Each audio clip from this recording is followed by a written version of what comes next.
বোলপুর শহর জুড়ে যেভাবে দিনের পর দিন অপকর্ম চলছে তা নিয়ে বৃহস্পতিবার বিকেলে বোলপুর নাগরিক মঞ্চ বোলপুর থানা ঘেরাও করে আইসির বদলি চেয়ে বিক্ষোভ দেখান, যা নিয়ে শহর জুড়ে চাঞ্চল্য সৃষ্টি হয়। আর এরপরে এদিন সন্ধ্যায় বোলপুরের জেলা তৃণমূল কংগ্রেসের দলীয় কার্যালয়ে অনুব্রত মণ্ডল সংবাদ মাধ্যমের মুখোমুখি হয়ে জানান, বোলপুর থানা আইসি লিটন হালদার তোলাবাজ দুর্নীতিগ্রস্ত, যাকে তাকে ফোন করে হাজার হাজার টাকা চাইছে। আইসির এই কর্মকাণ্ডের জেরে বিভিন্নভাবে বোলপুরবাসী হেনস্থা হচ্ছেন। কমিটি দিয়েছে, সে আপনারা জানেন ব্যবসা ইউনিয়ন দ্বারা ছিল, ও যাকে তাকে মেসেজ করে টাকা চাইছে 70,000 80,000, এফআইআর করতে গেলে বলছে 5,000 টাকা নিয়ে এসো। এটা আমি অলরেডি এসপি কে জানিয়েছি, আমি আজ থেকে 2 মাস আগে এসপি কে জানিয়েছি। ওর সম্বন্ধে কালকে সিঙ্গিতে একটা ছেলেকে হাতটা 6টা টুকরো হয়ে গেছে, রটে করে মেরেছে। যারা মেরেছে তাদের কাছ থেকে টাকা খেয়ে নিয়েছে।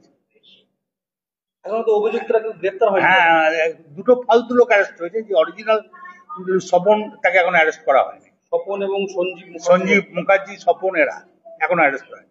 এবং সাংঘাতিকভাবে মারধর করা হয়েছে। হ্যাঁ, আপনারা দেখিয়েছেন, টিভিতে দেখিয়েছেন।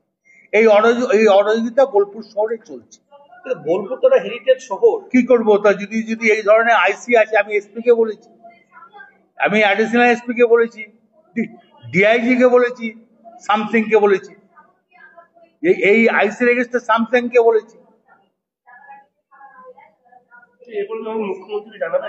আমি তো অলরেডি সবাইকে জানিয়েছি, এই আইসি রেজিস্টার সবাইকে জানি, এমনকি আমি আমাদের রাজীব কুমারকে জানিয়েছি, ইমিডিয়েটলি তুলে না হোক, নাহলে বোলপুরের পরিবেশ নষ্ট হয়ে যাচ্ছে।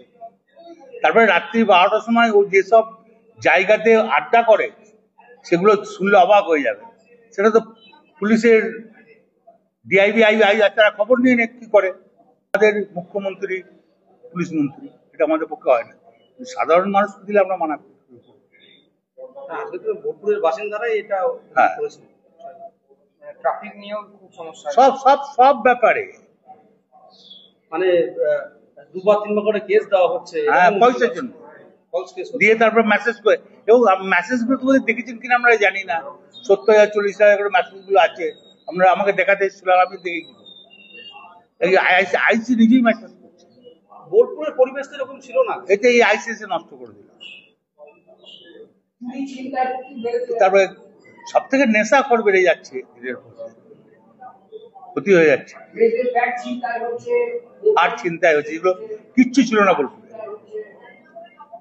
রাজনৈতিক ভাবে কোনো ইন্ধন রয়েছে বলে মনে করেন? না, কোনো ইন্ধন নেই। আমরা দেখছি রাজনৈতিক ভাবে কোনো ইন্ধন থাকা উচিত নয়, থাকবেও না।